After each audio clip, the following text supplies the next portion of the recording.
प्रिय साथियों नमस्कार। जीएस आचार्य प्लेटफॉर्म पे आप सभी का स्वागत है।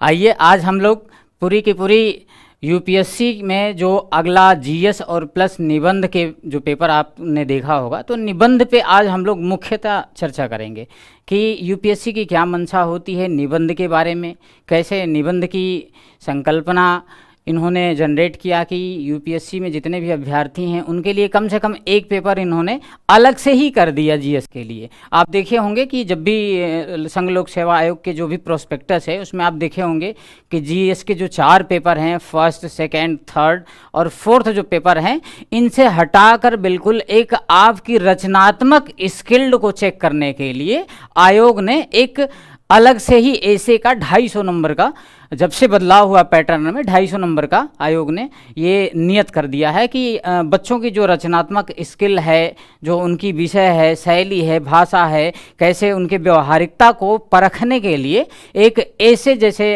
टॉपिक को हमारे में इंट्रोड्यूस किया गया जिसका मुख्यतः 250। अब आप में देखेंगे कि संघ लोक सेवा आयोग में 2 पेपर होते हैं, ऐसे में भी 2 भाग हैं, जिसमें खंड क में भाग ये है और खंड क में सब में 4-4 निबंध आपके लिए दिए होते हैं, जिनमें आपको 4-4 में से किसी खंड क से 4 विकल्प में से आपको एक विकल्प पे आपको निबंध उसमें प्रस्तुत करना होता है। उसी तरह से खंड बी में भी आपको एक प्रश्न करने होते हैं, क्योंकि 4 ऑप्शन होते हैं तो उसमें से आप मोस्टली एक ऑप्शन को सेलेक्ट करके आप निबंध 12 से 1200 के आसपास शब्दों में लिख सकते हैं। तो मुख्यतः इस तरह से देखें तो 3 घंटे में आपको 2 निबंध लिखने होते हैं यूपीएससी में जब भी एग्ज़ाम होता है। मेंस के पर्पस से व्यू से हम लोग बात कर रहे हैं, तो उस 2 पेपर में क्या होता है कि फर्स्ट और सेकेंड 3 घंटे में आपको 1.5 घंटे का टाइम मिलता है कि कैसे उसमें 1200 शब्दों का कैसे एक अच्छे से भाषा शैली में हम चयन करें। तो इसके लिए उसी परिप्रेक्ष्य में आज हम आप लोगों के लिए लाए हैं जीएस आचार्य प्लेटफॉर्म पे, है ना, मुखर्जी नगर दिल्ली से हम लोग, मैं हरिशंकर, है ना, आप सभी के लिए कि निबंध की लेखन शैली कैसी होना चाहिए, कितनी अच्छे तरह से कितना प्रभावशाली निबंध हो हमारा, ताकि अच्छे से अच्छा नंबर मिल सकें। हाँ, ध्यान दें साथियों कि जो अभ्यर्थियों को जो निबंध के नंबर मिलते हैं, अगर अच्छा स्कोरिंग कर लिए जाते हैं तो इसमें आपकी सबसे ज़्यादा बेहतरीन हो जाता है कि आप जो मेरिट लिस्ट है उसमें कहीं ना कहीं नहीं अपने अच्छे पोजीशन पर बनाते हैं। तो इसलिए आइए हम लोग चर्चा करते हैं, उसी सिलसिले में निबंध के बारे में चर्चा करते हैं। तो आप देखते हैं कि जैसा हमने एक फॉर्मेशन बनाया है, इस निबंध में आप देख रहे होंगे कि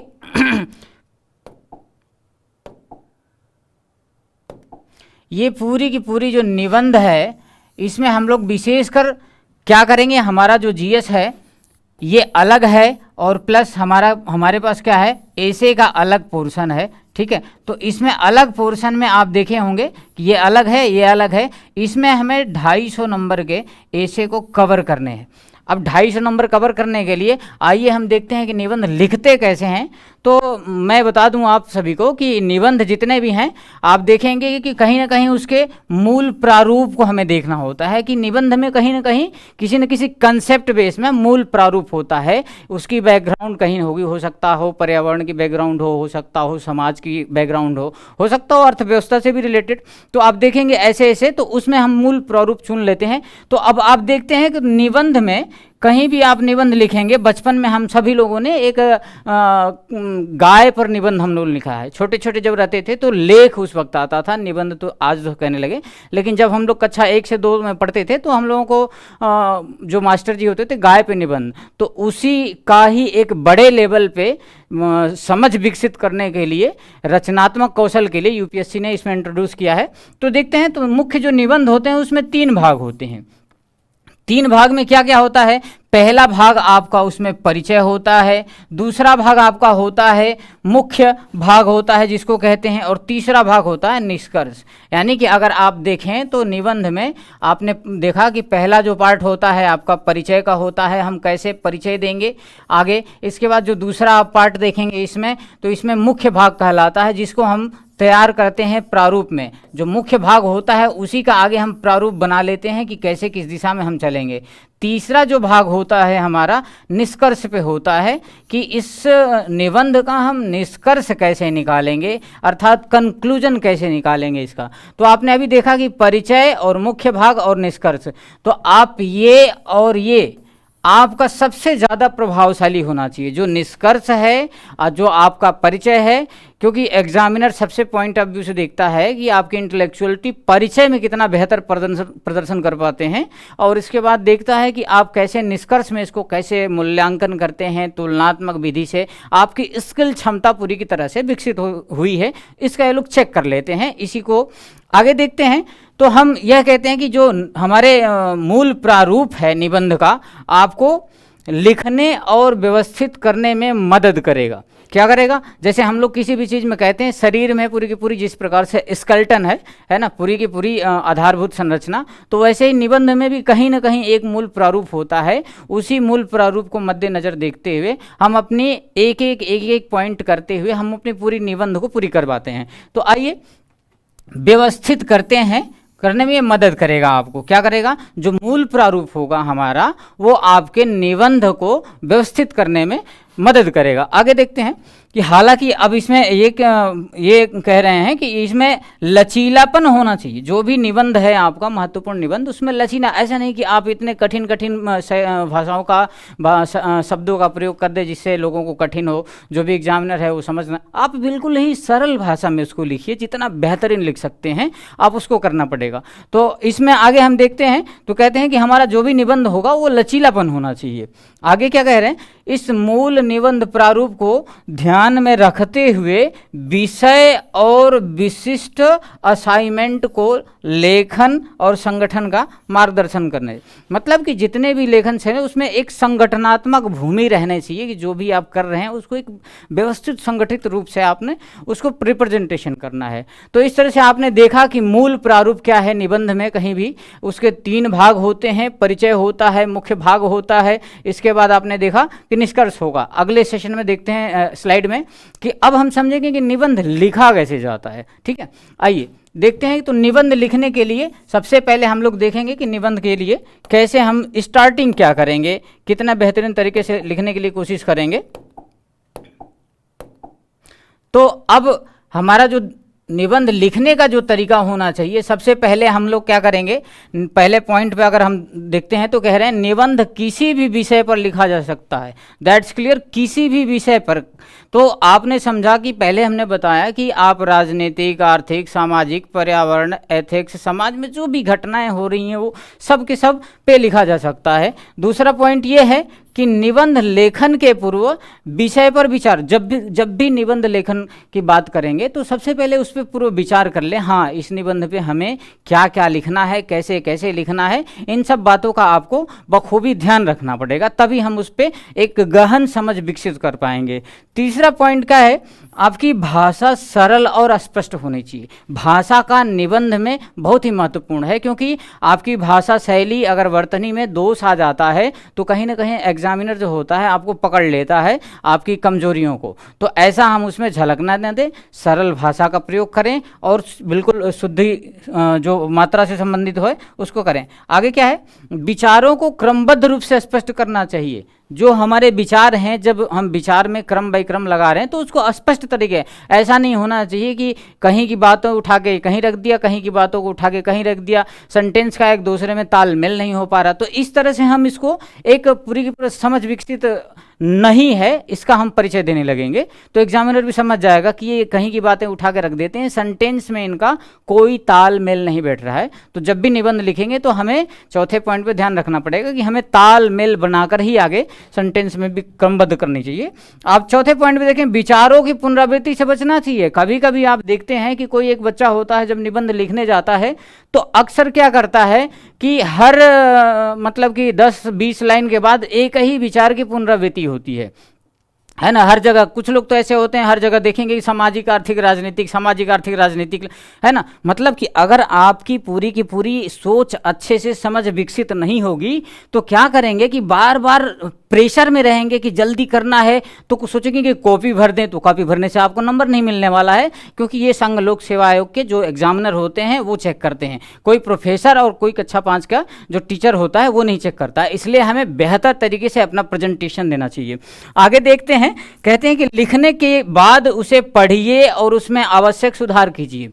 लिखने के बाद उसे पढ़िए और आवश्यक समाचार। अब ये आपको एग्जामिनेशन हॉल में नहीं करना है, ये आपको करना है घर पे, चेयर और टेबल पे प्रैक्टिस करनी है। कैसे प्रैक्टिस करनी है? आप सपोज कर लीजिए कि वीकली में सैटरडे संडे में आप एक सेलेक्ट कर लीजिए कोई टॉपिक, एक हफ्ता उस पर सोचिए अच्छे से, चारों तरफ से एलोबरेट से, रिसोर्सेज बहुत हैं आपके पास, इंटरनेट मीडिया है आपके पास, बहुत सारे मार्केट में अवेलेबल हैं बुक, तो उस पर देखिए और पढ़िए। किसी एक टॉपिक पे एक वीक सोचिए और नेक्स्ट डे संडे को आप फाइनलाइज करके स्वयं उसका, है ना, 3 घंटे में बैठ के एग्जाम दीजिए और उस पर देखिए कि क्या क्या कमियां हमारी रही, कहीं हमारी पुनरावृत्ति तो नहीं हो रही है, कहीं भाषा से संबंधित दोष तो नहीं है, है ना, भाषा हमारा सरल है कि नहीं है, निबंध हमारा लचीलापन है कि नहीं है। इन सब चीज़ों को अगर हम देखेंगे तो अगर हम ऐसे ऐसे प्रैक्टिस करते रहेंगे तो हमें समझ में आ जाएगा कि नहीं, वाकई में हमें जो भी निबंध हमने प्रैक्टिस किया है वो आगे हमारा जो बेहतरीन परफॉर्मेंस है। तो आइए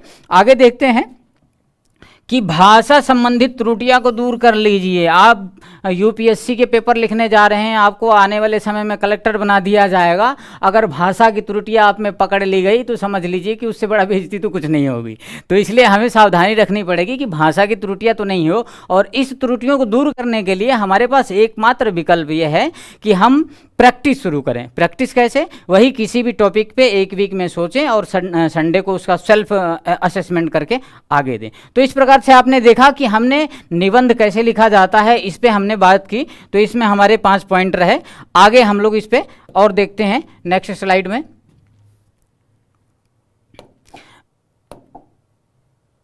अब बात आती है कि निबंध लिखने से पहले शुरू क्या करें। तो हमने अभी आपको बताया कि निबंध में सबसे पहले आपकी प्रस्तावना होती है, इसके बाद निबंध का मूल भाग बीच में होता है और लास्ट में निष्कर्ष। तो हम पहले पार्ट पे हम बात करेंगे, जिसमें निबंध के जो पहला पार्ट है हमारा प्रस्तावना पे बात होती है। प्रस्तावना में आप समझ गए होंगे कि प्रस्तावना में क्या बातचीत की जाती है। जब भी किसी से कहीं मिलने जाते हैं तो अपना जिस प्रकार से परिचय देते हैं एक दूसरे को जानने पहचानने के लिए, उसी प्रकार से निबंध लेखन शैली से पहले हम एक छोटी सी भूमिका बनाते हैं ताकि एग्जामिनर को एक आइडिया लग जाए कि हाँ ये किस दिशा में सोच रहे हैं, कैसे इनका निबंध होगा, कैसे आगे क्या। तो एक ये प्रारूप का ही हिस्सा है, लेकिन हमें प्रस्तावना जितना आकर्षक होगा, सरल भाषा में होगा, उतना ही नंबर हमें बेहतरीन मिलेगा। तो आगे देखते हैं कैसी होनी चाहिए प्रस्तावना। तो देखते हैं किसी भी निबंध की प्रस्तावना निबंध के विषय का सार संक्षेप होता है।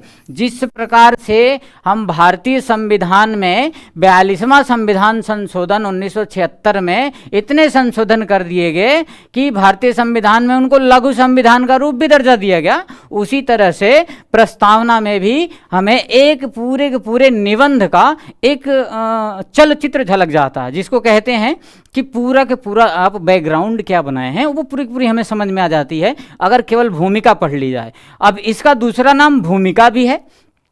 एक नाम तो आपने प्रस्तावना देखा, तो प्रस्तावना यही है और वही चीज़ बिल्कुल भूमिका में भी है, दोनों एक दूसरे के सिमिलर चीज़ हैं। तो आइए देखते हैं। तो निबंध के जो मूल भाग में होता है, भाग में विषय पर चर्चा और विवेचना होती है। अब आप सोचते होंगे कि निबंध शैली में क्या क्या करें, तो आपको हमेशा ध्यान रखना होगा कि क्वेश्चन आंसर की लिमिटेशन होती है। जब भी कहीं क्वेश्चन आंसर यूपीएससी में पूछा जाता है तो उसकी एक लिमिटेशन होती है, एक दायरा होता है, लेकिन निबंध में आपका कोई दायरा नहीं। आप जितनी गहराइयों तक कल्पना के साथ, आप गहराई के साथ जितना टच कर सकते हैं बेहतर तरीके से, आपके लिए उतना ही निबंध बढ़िया माना जाता है। हाँ, ध्यान रहे कि लेखन शैली और भाषा का हमेशा विशेष ध्यान देते हुए हम इसको करेंगे।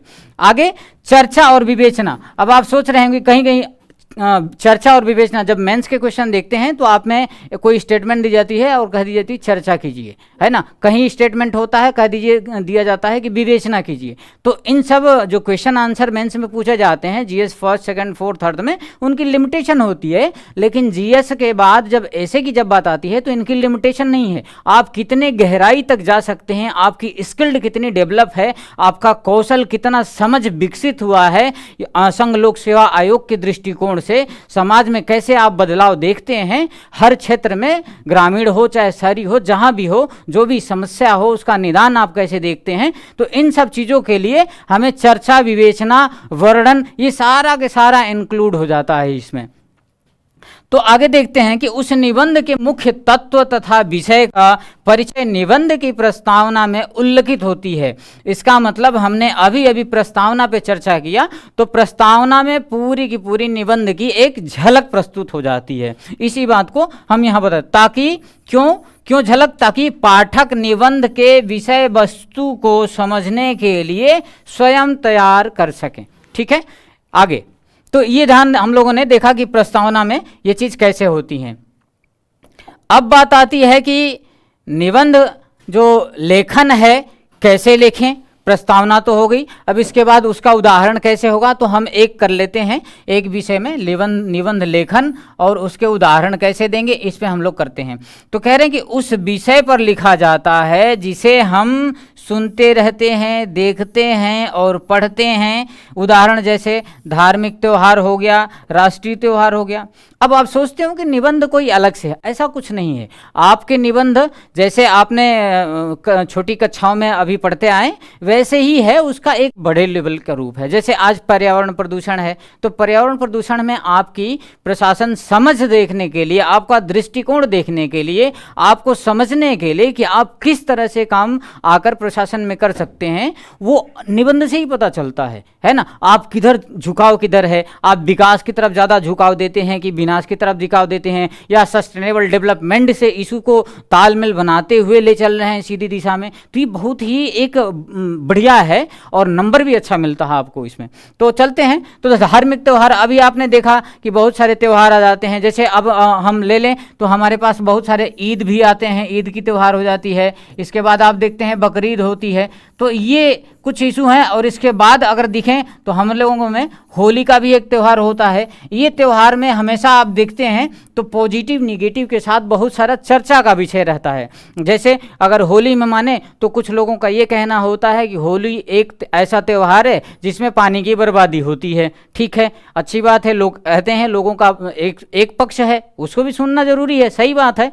कम पानी का वो करें, आगे बचाएं पानी को, जल संरक्षण में हम मदद करेंगे। तो वैसे ही जब हम बकरीद की बात करते हैं तो बकरीद की बात में कुछ दूसरे पक्ष का मानना ये होता है कि इसमें पशु की बलि दी जाती है, एक समय में बहुत ज़्यादा पशु और पूरा का पूरा ऐसा कुछ। तो ये लोगों की सोच है, लेकिन प्रशासन की एक क्या सोच होगी, प्रशासक एक जो भी होगा उसकी क्या सोच रहनी चाहिए, इसी सोच को समझने के लिए आयोग ने इंट्रोड्यूस किया है। आगे देखते हैं कि निबंध एक संरचना को एक परिचय में विभाजित किया जाता है जो आपके विषय और थीसिस कथन को प्रस्तुत करता है। एक निकाय जिसमें आपका गहन विश्लेषण और तर्क होते हैं जैसे, और एक निष्कर्ष आपके विचारों को लपेटता है। इसका मतलब ये हुआ कि निबंध में हमें केवल थ्योरेटिकल पार्ट ही नहीं दिखाने हैं, आपको तर्क के साथ उनके जवाब भी देने हैं कि कैसे हम तर्क से लोगों को संतुष्ट कर पाएंगे। केवल किताबी पन्ने से आप निबंध का उतना बेहतरीन निबंध नहीं लिख पाएंगे जितना कि आप व्यवहारिकता उसमें न लाएं। तो हमेशा ध्यान दीजिए कि सैद्धांतिक पक्ष के साथ साथ व्यवहारिक और कुछ ऐसी उसमें बीच बीच में हमें इंट्रोड्यूस करना पड़ेगा जिससे उनकी मौलिकता बना रहे, शब्दों का तालमेल बना रहे, इसको हमें विशेषकर ध्यान देना है। तो इस तरह से हम लोगों ने देखा कि निबंध लेखन और उसके उदाहरण क्या क्या होते हैं। अगले स्लाइड में हम लोग देखते हैं कि जो मुख्य घटक होते हैं निबंध के, क्या घटक हैं, कैसे होते हैं, कैसे निबंध हम लोग बेहतर तरीके से लिखते हैं। तो मुख्य घटक क्या है, निबंध लेखन के मुख्य घटक कौन कौन से हैं, अब घटक आप लोगों के बीच में समझ में आ रहा कि ये क्या है मुख्य घटक, तो आइए समझते हैं। तो मूल निबंध में 3 मुख्य भाग होते हैं। इससे पहले हम आपको रिवाइज कर दिए हैं। पहला परिचय का भाग होता है, मुख्य भाग होता है और निष्कर्ष भाग होता है। इस पे हम आगे न जाते हुए आगे चलेंगे। यह मूल निबंध का प्रारूप का आपको निबंध लिखने और व्यवस्थित करने में मदद करेगा। तो ये चीज हमने बता दिया है आपको।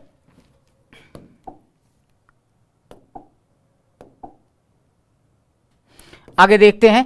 अब आती है बात कि निबंध तो सभी लिखते हैं, जितने भी यूपीएससी के छात्र हैं, है ना, करीब जितने भी लोग मेंस देते हैं सभी लिखते हैं, high school, inter, BA, graduation में सभी लिखते हैं। लेकिन एक प्रभावशाली निबंध कैसे अच्छा माना जाए, कितना नंबर दे जाए, कितना स्कोरिंग होगा, है ना, क्योंकि निबंध लिखने का उद्देश्य नहीं है। हमारा उद्देश्य ये है कि हम निबंध लेखन शैली से कितना बेहतर तरीके से उत्तर को हम वहाँ प्रस्तुत करें कि हमें स्कोर गेनिंग करनी है। क्योंकि आप देख रहे हैं कंपटीशन में एक एक नंबर से हमारा आईपीएस और आईएएस और आईएफएस के सिलेक्शन में कहीं ना कहीं हमारी कमियां झलकती हैं। इसलिए हम स्कोरिंग गेन करने के लिए हमें एक प्रभावशाली निबंध लिखना होगा। अब जैसे प्रभावशाली के लिए हम एक अच्छा निबंध कैसे लिखें, इस पर हम लोग बात करते हैं। तो अच्छा निबंध क्या होता है? निबंध उसी विषय पर लिखना चाहिए जो सबसे अच्छा होता है, जिसकी अच्छी जानकारी होना चाहिए। अब ऐसा नहीं कि आयोग ने आपको 4 प्रश्न खंड क में दे दिया तो उसमें चारों प्रश्न में कोई ना कोई एक ऐसा विषय जरूर आपको मिल जाएगा जिसमें आपकी पकड़ मजबूती होगी और उस पकड़ से आप समझते होंगे कि हम इसमें तो बढ़िया कर जाएंगे। हालांकि प्रैक्टिस हमें इतना पहले से ही कर लेना चाहिए ताकि हमें आगे प्रैक्टिस में किसी भी निबंध पे सामाजिक आर्थिक विधियों को कोर बनाते हुए, है ना, समाज के दृष्टिकोण रखते हुए हम न लिख पाए। मुझे ऐसा नहीं लगता। हाँ, लेकिन निबंध सभी लिखते हैं। प्रभावशाली निबंध और अच्छा निबंध लिखने के लिए हमें प्रैक्टिस करना पड़ेगा, इसके बाद ही हम कर पाएंगे। तो आगे इसके देखते हैं। वर्तनी की दृष्टि से हमें देखना होगा कि जो वर्तनी की दृष्टि है शुद्ध शब्दों में उसको लिखना पड़ेगा, है ना। ऐसा नहीं कि कहीं ना कहीं लिखते गए जल्दी जल्दी और कहीं कहीं तो देखा गया कि ऐसे ही राम श्याम करके लोग लिखते जा रहे हैं, ये पाई भी नहीं देते हैं, तो आपका निबंध उतना बेहतर नहीं माना जाएगा, है ना। कहीं कहीं कुछ लोग ऐसे जो हिंदी माध्यम के छात्र होते हैं, कहीं कहीं उनकी वर्तनी में दोष होता है। तो हमारे छात्रों से निवेदन यही रहेगा कि वो अपनी वर्तनी को शुद्ध करें सबसे पहले। अगर नहीं समझ है तो उसको विकसित करें, पढ़ें, अभ्यास करें, बार बार अभ्यास करें, ठीक है, तो उस दोष से निपटा जा सकता है। आगे हम इस पर चर्चा करेंगे कि जो भी अनावश्यक आवृत्ति होती है, ठीक है। अब आप देखते हैं कि निबंध में बहुत सारी ऐसी चीज़ें आती हैं, लिखते जाते हैं और अनावश्यक रूप से उस, हाँ, जहाँ जरूरी है फैक्ट्स की वहाँ फैक्ट्स भी दिखाइए, जहाँ जरूरी है तर्क की वहाँ तर्क से भी सेटिस्फाई करिए, जहाँ जरूरी है लगता है कि इन्हें पूरे कैलकुलेशन से ही समझा देना पड़ेगा तो आप कैलकुलेशन से समझाइए। पेज भरने की कोशिश करेंगे तो आपको बेहतर नंबर नहीं मिलेगा। आप जितने, अगर 1200 शब्द में हैं, अगर आप करीब 1000 प्लस भी आ जाते हैं, 90-100 प्लस भी शब्दों में अगर लिखते हैं, कम शब्दों में भी अगर बढ़िया वर्णन कर देते हैं निबंध का, तो वो अच्छा निबंध माना जाएगा ज़्यादा पढ़ने के बजाय, है ना। ऐसे बाकी 1200 के 1200 लिख दीजिए, अगर उसमें क्वालिटी नहीं होगी, गुणवत्ता नहीं होगी निबंध में, तो उसमें हमारे लिए वो स्कोर गेनिंग का माध्यम नहीं बन पाएगा। तो इसलिए हमने अपने छात्रों को ये बताया कि जो वाक्य विन्यास है उसको हमें ठीक कर लेना पड़ेगा, ठीक है। हमेशा ध्यान रखिए कि इन छोटी छोटी चीज़ों का हमेशा विशेष ध्यान करिए, है ना। लिखते गए विराम चिन्ह छूट गया। अब विराम चिन्ह, क्योंकि हमारे पास 3 घंटे में इतना टाइम नहीं रहेगा कि हम विराम चिन्ह हर जगह एक अलग से समय पे लगाएंगे। आप लिखते जाइए तो अपनी वर्तनी में विराम चिन्ह का हमेशा ध्यान दीजिए कि कहाँ लगाना चाहिए, कहाँ नहीं। उचित प्रयोग, हर जगह नहीं कि पता चले कि जहाँ मन सेंटेंस खत्म हुआ विराम लगा दिया, ठीक है, इसका हमें ध्यान रखना होगा। इसलिए आगे हम व्याकरण संबंधी जो भी दोष हैं उनको स्पष्ट भाषा में लिखेंगे। ऐसा नहीं कि पता चले कि व्याकरण से संबंधित, तो हमने ये कहा मूलतः कि हमें वर्तनी में किसी प्रकार का शुद्धि के लिए हमें हमेशा जोर देना चाहिए। अब हम लोग देखते हैं कि वाकई में निबंध कितने प्रकार के होते हैं। तो अगर हम निबंध कितने प्रकार के होते हैं इस पर अगर हम चर्चा करें तो देखते हैं निबंध के प्रकार यानी कि काइंड्स ऑफ ऐसे। तो ये देखते हैं कि पहला निबंध होता है वर्णनात्मक निबंध, है ना। हालांकि आपको हर अप्रोच को रखना है। वर्णनात्मक मतलब आप जितना से जितना एलेबोरेट कर सकें, वर्णन कर सकें, आपकी कौशल कितनी विकसित है, कितना दायरा है आपका, आप कहाँ तक सोच सकते हैं, कितनी गहराई तक जा सकते हैं, कितनी बाउंड्री को छू सकते हैं हर क्षेत्र में समाज की। कहने का मतलब जैसे एक इकोसिस्टम होता है वैसे भी निबंध का एक इकोसिस्टम होता है। आप हर चीज़ को कम से कम शब्दों में कैसे लपेटते हुए आप एग्जामिनर को आकर्षित कर लेते हैं, ये आपकी कौशल बहुत ज़रूरी होती है। दूसरा ये होता है विवरण। इन दोनों में वर्णनात्मक और विवरण ज़्यादा अंतर नहीं है, लेकिन ज़रूर कुछ विशेष अंतर होता है जिसकी वजह से हम इसको अलग नाम दे देते हैं। आगे भावनात्मक, कुछ ऐसे निबंध आप देखते होंगे कि भावनात्मक होता है ना। जैसे टीवी सीरियल में आप देखते होंगे कि बिना इमोशनल के टीवी सीरियल में अच्छा नहीं माना जाता। विशेषकर भारतीय जो परंपरा है उसमें एक पारिवारिक भूमि दिखाई जाती है, बैकग्राउंड दिखाया जाता है जिसमें परिवार एक साथ मिलकर सब लोग मूवी देखते हैं। तो जो भावनात्मक होता है, अटैचमेंट होता है, उसी प्रकार से आपको उतना भी नहीं जाना, हाँ, लेकिन उसमें समावेशन जरूर होना चाहिए, इसका हमें विशेष ध्यान होना चाहिए। चौथा ऑप्शन है कि साहित्यिक या आलोचनात्मक निबंध होना चाहिए। हाँ, ध्यान रखिए कि केवल वर्णन करने से ही निबंध की पूर्णता नहीं हो जाएगी, आप उसमें आलोचना भी करेंगे कि हाँ, आलोचना में पक्ष ये है, विपक्ष ये है। ऐसा नहीं कि पता चले कि आलोचना की ही करते जाएं और निबंध को सोचिए कि पूर्णता है, नहीं। पक्ष और विपक्ष को लेते हुए आपको एक एग्रीगेट आंसर लिखना है, समालोचना की तरफ जाना है। आप किसी की तरफ झुक नहीं सकते, नहीं इधर पक्ष में नहीं विपक्ष, आपको एक मध्यम मार्गी चुनते हुए आपको क्या करना है कि पक्ष और विपक्ष का संतुलन बना के आपको निबंध को आगे ले चलना है। तो आपने देखा कि निबंध के ये प्रकार होते हैं, लेकिन विशेषकर इन सभी निबंधों का हमें अपने निबंधों में थोड़ा थोड़ा करके हमें विशेषकर अपनी वर्णन करना चाहिए, वो करना चाहिए, समालोचनात्मक वो करना चाहिए, भावनात्मक ये चीज़ करना चाहिए। तो हमें विशेष ध्यान देना होगा। आगे देखते हैं कि निबंध के कितने चरण हैं, इस पे हम बात करते हैं। निबंध के, हाँ,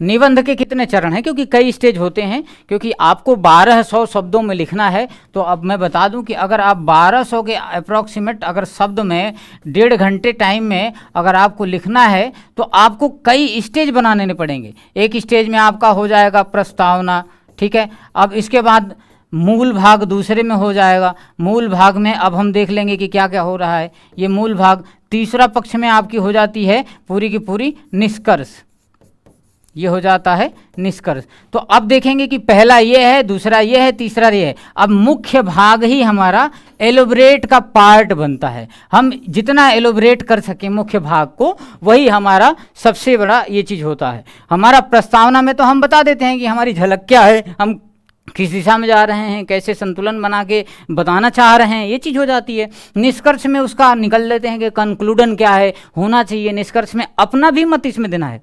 ऐसा नहीं कि जब भी निष्कर्ष लिखें आप ऊपर की बातों को एज इट इज उसको उतार दें, ऐसा नहीं होना चाहिए।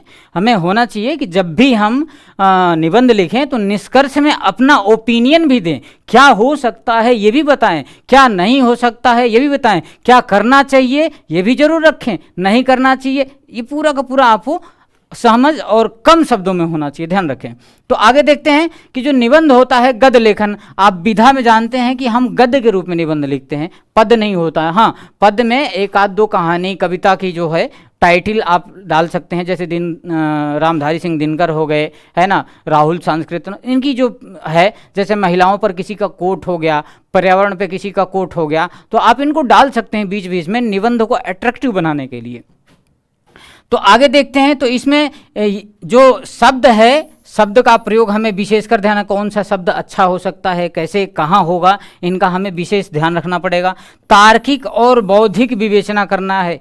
केवल ऐसे ही एज इट इज इतिहास भूगोल की तरफ बस लिखते नहीं जाना है ना। हमारी इस पेपर में हमेशा तार्किक और बौद्धिक क्षमता का एनालिसिस किया जाता है कि आप कितने तर्क से लॉजिकली तरीके से सोचते हैं।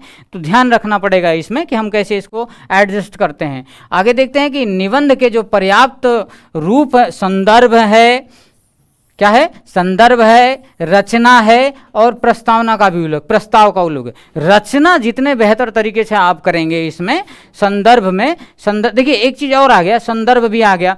किस संदर्भ में बात कर रहे हैं, तो जिस संदर्भ में आप बात कर रहे हैं उसकी बात पूरी की पूरी इसमें डिटेल में बतानी पड़ेगी। जैसे आपने देखा होगा कि हर जगह हम लोग क्लास 12th में पढ़ते थे तो हर जगह कहीं ना कहीं लिखते थे, तो सबसे पहले उत्तर में हम सबसे पहले डालते थे कि संदर्भ क्या है, किस संदर्भ में है। अक्सर आपने देखा होगा कि कोई पद आती थी और उस पद में आप किस संदर्भ में किस बात में बताना चाह रहे हैं वो चीज़ आता था। इसके बाद की बात होती है रचना करना, तो उसका रचना करना एलोबरेट हम आप लोगों को बता दिया, प्रस्ताव किस विषय पे है और ये। हाँ, अब एक देख लेते हैं साहित्यिक आलोचना। साहित्य के दृष्टिकोण से अगर हम देखें तो साहित्य में भी एक आपको कहीं ना कहीं आयोग में 8 होते हैं, 8 में कहीं ना कहीं एक निबंध जो होता है साहित्य के दृष्टिकोण पर होता है। आपकी साहित्यिक में अगर रुचि होगी तो आप साहित्य के विषय को सेलेक्ट करके आप उस पर लिखेंगे, तो उसमें भी आपको पता चल जाएगा, एग्जामिनर एग्जामिन कर लेगा कि आपकी साहित्य में रुचि क्यों है। कभी कभी विषय भी बन जाता है इंटरव्यू का कि आपने निबंध किस पे लिखा था, इसी पे क्यों लिखा था, तो ज़्यादा नहीं बनता है, कभी कभी केस बन जाते हैं, तो इसका हम हमेशा ध्यान करेंगे। जो सर्वाधिक प्रचलित निबंध ही है ना, तो सबसे ज़्यादा निबंध का जो रूप आता है साहित्यिक दृष्टिकोण ही आता है।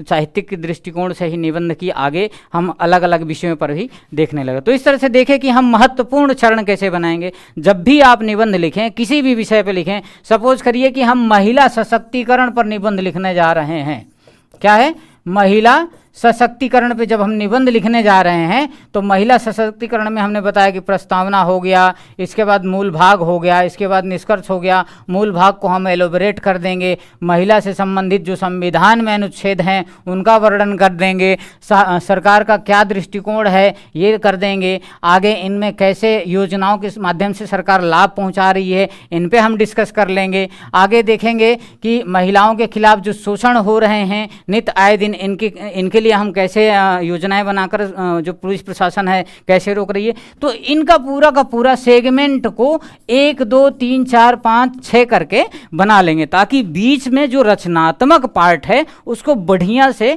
हम अपनी प्रस्तुत कर सकें, वहाँ प्रेजेंटेशन कर सकें। क्योंकि समय कम होता है, टाइम बाउंड होता है, उस टाइम बाउंड में आपका बेस्ट परफॉर्मेंस देना होता है ना। इसलिए हमें हर चीज़ बिना स्ट्रेटेजिक नहीं करना चाहिए। अगर आप रणनीति बेहतर होगी तो आपकी अच्छी निबंध की कौशल प्रदर्शन होगा, अच्छे नंबर पाएंगे और आगे आपके सिलेक्शन में ये नंबर बहुत ही सहयोगी हो जाएंगे। तो आगे देखते हैं इसी संदर्भ में। अब हम बात करते हैं कि इसके आखिरी पक्ष निष्कर्ष पे बात करते हैं कि एक निबंध में निष्कर्ष हमारा कितना प्रभावशाली होना चाहिए, कितना अट्रैक्टिव होना चाहिए कि लास्ट में एग्जामिनर को खुश कर जाएं और खुश न कर जाएं। तर्क वितर्क से उसको सेटिस्फाई अगर ना आप नहीं कर पाएंगे तो समझ लीजिए कि आपका निबंध जो है बेहतरीन प्रदर्शन नहीं हो पाया। तो इसलिए आपने जो भी टीम लिया है, जैसे पर्यावरण पे ले लिया है अगर आपने, तो पर्यावरण में जलवायु परिवर्तन आज बहुत ही करंट इशू है। तो जलवायु परिवर्तन में अगर आप साइंस, चूंकि बैकग्राउंड ये साइंस का भी है ना, धर्म से कुछ रिलेटेड है ना, साहित्यिक दृष्टिकोण भी है ना, सिनेमा का भी दृष्टिकोण है। आज सिनेमा भी हमारे यहाँ बहुत जलवायु परिवर्तन के माध्यम से समझाने का प्रयास करती है कि कैसे अवेयरनेस फैलाती है, जागरूकता, मीडिया, इन सब चीज़ों को लेते हुए समेटते हुए हम निष्कर्ष पे आएंगे और लिखेंगे कि निष्कर्ष लिखने से सबसे पहले हमारा जो प्रभावशाली तरीका होगा यही होगा कि आपने जो अपनी बात निबंध में या रिपोर्ट में लिखा है उसका जो निष्कर्ष होगा पूर्णतः समागम होना चाहिए। ये नहीं कि पता चले निबंध किसी विषय पर हमने लिख दिया और निष्कर्ष कहीं किसी और का लिख रहे हैं।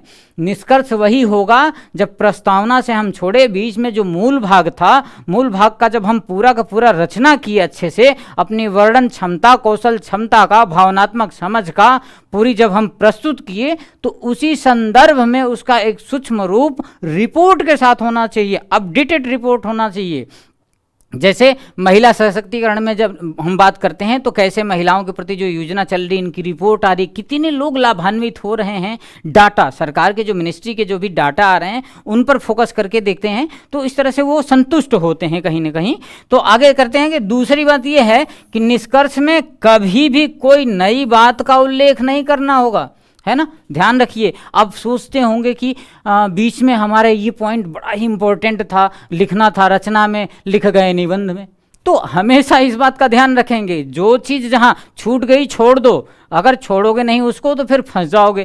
क्योंकि कहेगा कि अगर निष्कर्ष में पता चले कोई रचनात्मक व्यू अगर आपका आ जाए, आप सोचो कि इसमें इंट्रोड्यूस कर दें, तो आप फंस जाएंगे, फिर एग्जामिनर आपके लिए निगेटिव हो जाएगा वहाँ पर। इसलिए हमेशा जो छूट गया छूट गया। 1.5 घंटे में आपने जितना प्रदर्शन करने की कोशिश की एक टॉपिक पे, और 2 टॉपिक पे 3 घंटे में जितना बीच में प्रदर्शन की रचना के लिए कौशल, जितना आपने बेहतर प्रदर्शन किया, ठीक है, अच्छी बात है, छोड़ दीजिए। अगर निष्कर्ष में कोई नई रचना अगर करेंगे तो फंस जाएंगे। निष्कर्ष वही होना चाहिए जो आपका पूरा का पूरा पॉइंट ऑफ व्यू से रचना किए हैं, उसका एक संक्षिप्त परिचय में निष्कर्ष आप दे दीजिए, और ये चीज़ बेहतर। और निष्कर्ष ध्यान दीजिए कि पता ये ना चलना चाहिए कि निष्कर्ष रचना की तरह ही निष्कर्ष भी करने लगे, बिल्कुल नहीं, रचना की तरह नहीं। हमेशा हमने बताया कि मूल प्रस्तावना बिल्कुल ही छोटी होनी चाहिए। मूल भाग में आप जितना बिंदु बना के उसको विस्तार वर्णन कर सकते हैं, विवेचना कर सकते हैं, करिए, कोई डाउट नहीं है, उसमें चलेगा। लेकिन प्रस्तावना और निष्कर्ष में अगर आप इलोबरेट करने के चक्कर में जाएंगे तो टाइम बर्बाद हो जाएगा, फंस जाएंगे, क्वेश्चन में अच्छे मार्क्स नहीं मिलेंगे, इन सब चीज़ों का शिकार होंगे। तो इन्हीं सब सावधानियों के साथ हम निष्कर्ष का ध्यान रखेंगे। अगर आप सावधानी नहीं रखेंगे तो बेशक मैं इसको वो करता हूं आप लोगों के लिए कि आपका जो निबंध का जो निष्कर्ष है एक प्रभावशाली निष्कर्ष नहीं होगा। तो इसी के साथ हम आप सभी जितने भी छात्र हैं, हम आप सभी मिलकर जीएस आचार्य के साथ हम लोग इस पे बात किए कि निबंध की लेखन शैली कैसे होनी चाहिए। शैली हमारे बिल्कुल स्पष्ट होना चाहिए, भाषा सरल होनी चाहिए, कुछ भावनात्मक लगाव होना चाहिए, आप में जिस निबंध में रुचि हो उस निबंध पे हम लिखना चाहिए। ये नहीं कि पता चले कि इसमें कम समझ है, आप जिसमें जितना बेहतर कर सकते हैं, आपको लगता है कि इसमें हम बेहतर कर सकते हैं, उसी निबंध को चूज करिए, प्रश्न नंबर डालिए नीचे, इसके बाद प्रस्तावना, मूल, इसके बाद रचना में जो मुख्य भाग है उसको एलेबोरेट कर लीजिए, जितना एलेबोरेट करना है उसके 5-7 पॉइंट बना लीजिए, 5-7 पॉइंट में हेडिंग कर लीजिए, 2-4 महत्वपूर्ण जो आपको समझ में आता हो। इसके बाद आगे निष्कर्ष पर चलते हैं। तो धन्यवाद मित्रों, इसी जीएस आचार्य प्लेटफॉर्म पे मैं हरिशंकर आप सभी के साथ आज निबंध पे चर्चा किया। आगे हम लोग निबंध पे एक एक सेगमेंट करके, जैसे आने वाले समय में पर्यावरण ले लेंगे, महिला सशक्तिकरण ले लेंगे, राजस्व नीति से संबंधित ले लेंगे, वैश्विक जलवायु परिवर्तन से संबंधित इश्यू को ले लेंगे। तो आगे हम लोग इसी सेशन में आप में निबंध पे बातचीत करेंगे। ठीक है मित्रों, धन्यवाद।